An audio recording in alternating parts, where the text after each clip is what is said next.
Hi guys, this video sponsored by mode. இந்த பை மோட்டில் நமக்கு தேவையான க்ராசரிஸ்லாம் ஆஃபரில் போட்டிருக்காங்க. அதில் போய்ட்டு வாங்கிக்கலாம். உங்களுக்கு இந்த ஆப் வேணும்னா லிங்க்கை நான் டிஸ்கிரிப்ஷனில் தரேன், அதில் இன்ஸ்டால் பண்ணிக்கங்க. சரிங்களா? தேங்க்யூ. சரி, முடிஞ்சது முடிஞ்சு போச்சு. இனி என்ன பண்ணலான்னு யோசிங்க. இப்படியே நின்றுட்டு ஒருத்தர் மாதிரி ஒருத்தர் குறை சொல்லிட்டு இருந்தா எதுவும் பண்ண முடியாது. இந்த மழை எப்போ நிற்கும்னு வேற தெரியல. வானை அண்ணார்ந்து பார்த்து பேசிக் கொண்டிருந்தான் கருடன். கண்ணுக்கு எட்டிய தூரம் வரை இருள் மட்டுமே சூழ்ந்திருந்தது. மழை நிற்பதற்கான ஒரு துளி அறிகுறியும் கூட இல்லை. இப்ப நீ என்னதான் பண்ண சொல்ற கருடா? என்ன நடந்தாலும் மழை நிக்கிற வரைக்கும் நாம இந்த மரத்துக்கு அடியில தான் நின்று ஆகணும். வேகமா போகணும்னு ஆசைப்பட்டு ஒரே அடியா போக சொல்றியா? ஏற்கனவே அவன் மீது கடும் கோபத்தில் இருந்தவள் இப்பொழுது இவன் இவ்வாறு சொல்லியதை கேட்டதும் இன்னும் ஆத்திரம் கொண்டாள். ஆனா இதெல்லாம் தாண்டி தானே ஆதினி உள்ள போயிருப்பா. அவளால முடியும்னா ஏன் நம்மளால முடியாது? முயற்சி செஞ்சுதான் பார்க்கலாமே. எனக்கு என்னவோ இங்கேயே நின்றுட்டு இருக்கிறது தான் பெரிய ஆபத்துல கொண்டு வந்து நம்மளை நிறுத்தும்னு தோணுது. தனக்கு தோன்றியதை அவன் கூற அருகில் சேந்தன் வேறு நடுங்கிக் கொண்டு நின்று கொண்டிருந்தான். எனக்கு அதெல்லாம் தெரியாது. உனக்கு வேணும்னா நீ மட்டும் போய் சாவு கருடா. எதுக்காக எங்களையும் கூப்பிட்டு உன் கூட சேர்ந்து சாகடிக்க பாக்குற? இது அனைத்தும் அவள் கோபத்தில் உமிழும் வார்த்தைகள் தான் என்று கருடன் நன்கு அறிவான். ஆகவே அதற்கு மேல் அவளுடன் வாய் தர்க்கம் புரியாமல் அமைதியாக அவன் இருக்க அவளுடைய பேச்சல் தான் உண்மை இருப்பதாக நினைத்து கொண்டாள் வாசுகி. நேரம் செல்ல செல்ல மழையின் தாக்கம் அதிகமாக இருந்ததே தவிர அதன் வீரியம் சற்றும் குறைந்த பாடில்லை.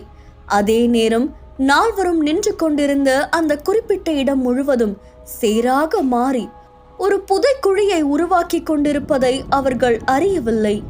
மழை நிற்கும் நேரம் பார்த்து நால்வரும் காத்திருக்க காட்டில் ஒரு சிறு பகுதியில் மட்டும் யாரோ ஒருவர் தண்ணீரை ஊற்றுவது போல மழை கொட்டி கொண்டிருப்பதை பார்த்து மலைத்து போய் நின்றது மகிந்தனின் படை.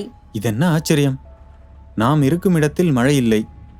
ஆனால் ஒரு அடி முன்னே வைத்தால் மழையில் அடித்து சரிந்து ஊற்றி போகும் பேய் மழை அல்லவா பெய்து கொண்டிருக்கிறது. இது எப்படி சாத்தியம் தளபதியாரே?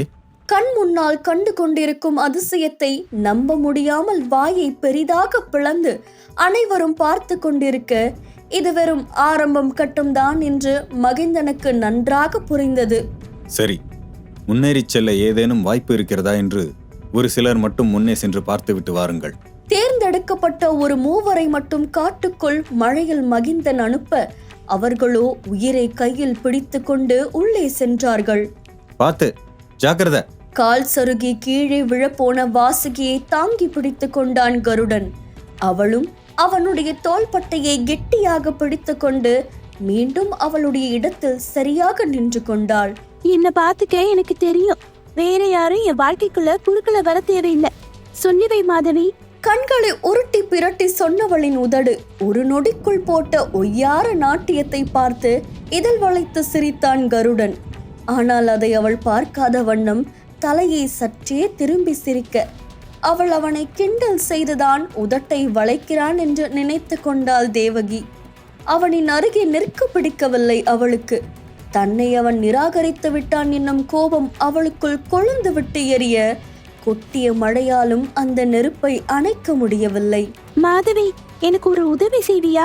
கேட்டவளை விழி உயர்த்தி பார்த்தாள் மாதவி.